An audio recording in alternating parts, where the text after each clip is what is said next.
Welcome to the Orsini Studios. My name's Jason Delgado. This mic is too tall. And welcome to the ReUp. We're back, episode 13, talking about how the roast went, progress, and whatnot. Let's go. I'm gonna try and adjust this mic to be a bit more civil. This is actually the second take of this episode. The first take, the mic was way too loud, so I'm going to try to kind of keep it low for the vocals and see if the tests have been good, so hopefully this episode does go well. Anyway, welcome to the ReUp once again. I'm Jason Delgado. If you don't know, the ReUp is sort of a little video podcast, blog, chit-chat, whatnot, about my life as a stand-up comedian, going from the amateur to the professional, from the day job to the dream job, the ebbs and flows, the ups and downs, and the adventures along the way. Anyway, welcome. This is a day late. It was supposed to be yesterday, but yesterday I was trying to be booked at the Improv in Hollywood, but instead I just waited around and listened to other comedians for 2 hours. It's tough when you're doing stand-up and you're trying to get booked at a big place like the Improv. Sometimes to do it, you got to go, stand in line, put your name in a bucket, and then the bucket gets called. You go, you do 3 minutes. The booker's in the back. They see you. You go talk to them. They liked your bit. They give you a spot at maybe like 10 o'clock on a Wednesday or something. I did this at Flappers. I'm trying to do this at other clubs.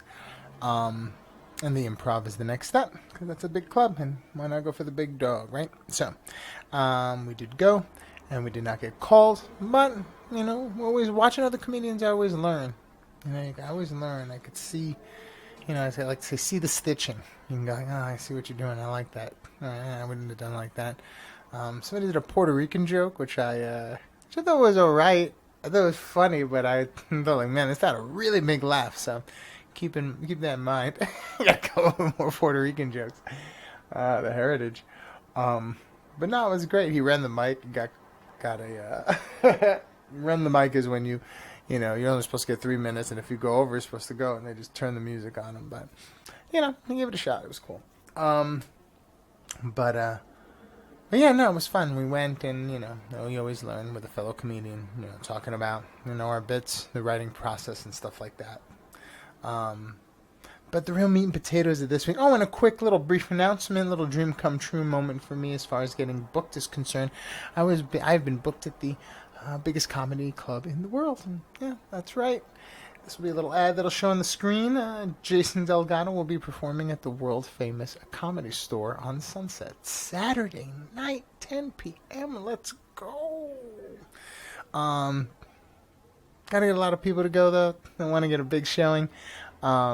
They asked me to bring a lot of people. They call these bringers, but I don't know. It's the Comedy Store, man. I don't know. I think it's great. You gotta have to bring people if you're going to do a real show anyway. So, so I've been asking friends to go, and I'll probably get a good showing, I hope. But it's just really exciting to be able to perform there on that stage. Where I've seen those killer crushers perform, on YouTube and even a couple live. And, I want to make sure the stuff is crisp and beautiful and tight and wonderful, and I'm super excited about it, and I cannot wait. And it's a little dream come true, so that's dope. It's funny because you tell other comedians, like, yeah, I got booked at the Comedy Store. Like, whatever, everybody gets booked at the Comedy Store. And I'm like, oh, man, really, I kill a dream, bro? I kill a dream? But, no, I'm pretty happy about it either way. But, yeah, so that's pretty exciting news. And the meat and potatoes really of this episode was I really wanted to talk about some of the benefits of how the roast went. I will say I thought a lot of it went well. I thought a joke that really wouldn't have done well didn't do well. And then at the rest of it, I felt maybe I got a little fast at the end. But I'm going to let you be the judge as I play my roast of Rachel D. That was a good fucking session. I was going to the stage now. He's tired from fucking selling insurance and Bibles all day long. Bringing together one of the Jason Delgado guys. Going on out there.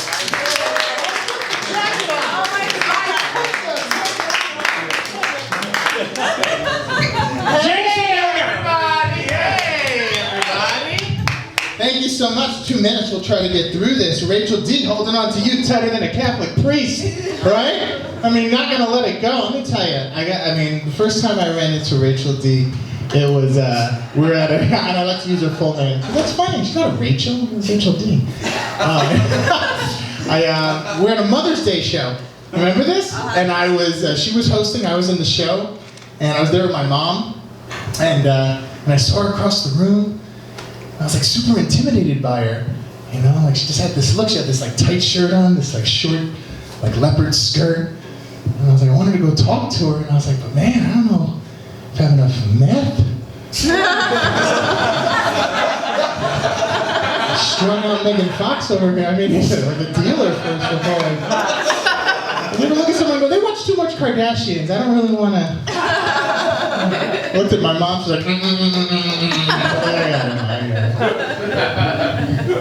But no, she's great. I mean, she has great, like, you know, work ethic, and you know, I don't know much about her backstory. You know, it's a little bit sparse. I don't even know if you're 42, you know, she could be like a Russian spy or like a serial killer on the run. Or actually funny, I mean, we need a true story. No, but she's a hustler, man. She gives me advice on comedy all the time. And it makes me feel bad for female comedians, man, because you guys got it rough. And I ask her these questions and I get these answers. The way she makes it sound is like being a female comic's like going through gay conversion therapy. And I think a guy's trying to do you a solid, really just wants to put it in your butt. That's not cool.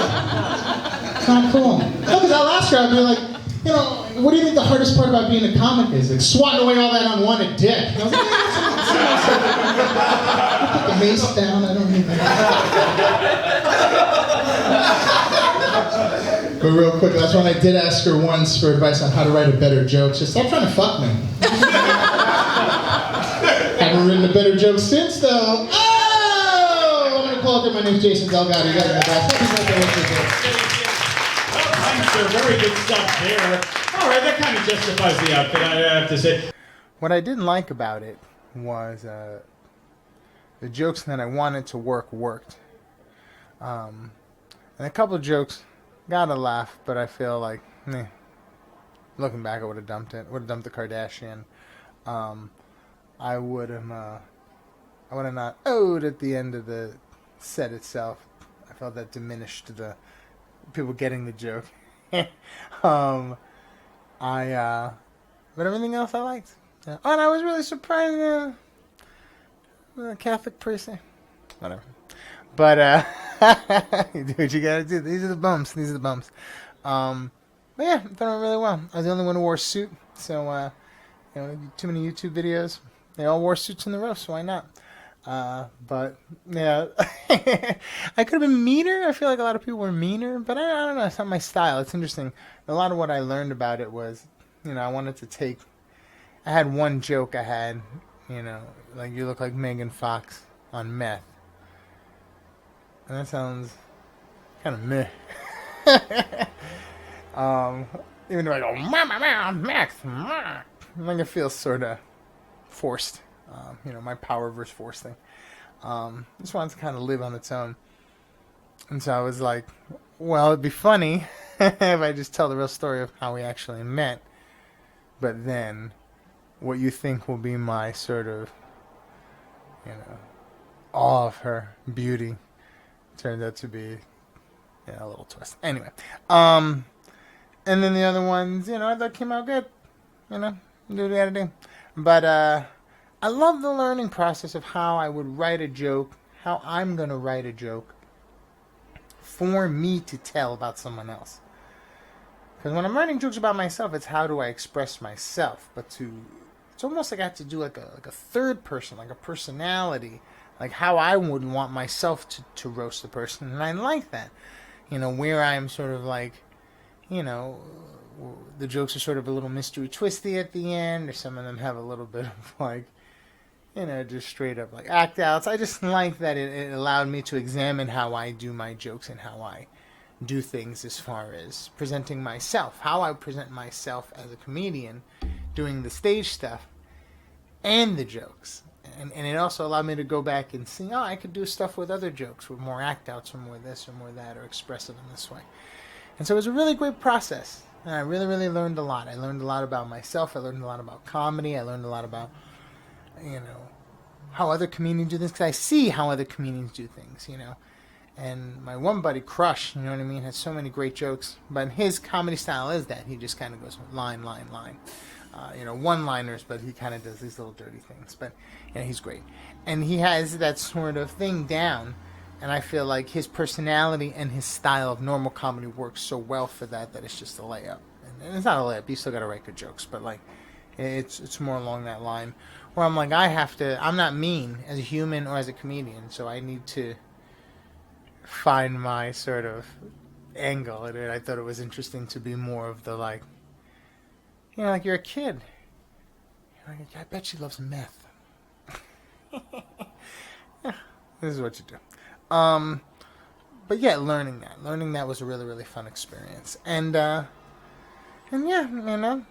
moving on, carrying on, playing at the Comedy Store, work. Writing new jokes, got a new support coming out this Friday. Support. Get your ReUp gear at Toto, or get your Todo Bien gear at reupgear.com. Also displayed. And, it's kind of a short one, but there's, not too much more going on. It's just been a lot of work. Trying to get booked, trying to write new jokes, trying to still be funny, trying to be world famous, Mr. Worldwide. So I'm glad we can get to share this experience together for the nobodies who are watching. I don't know. I just think it's fun to do these. These are fun. We'll look back on these years from now, maybe. But yeah, as always, my name is Jason Delgado. This is the ReUp. This was so much fun. Thank you for joining me, and we will see you on the next one. More fun, more adventures. Let's go.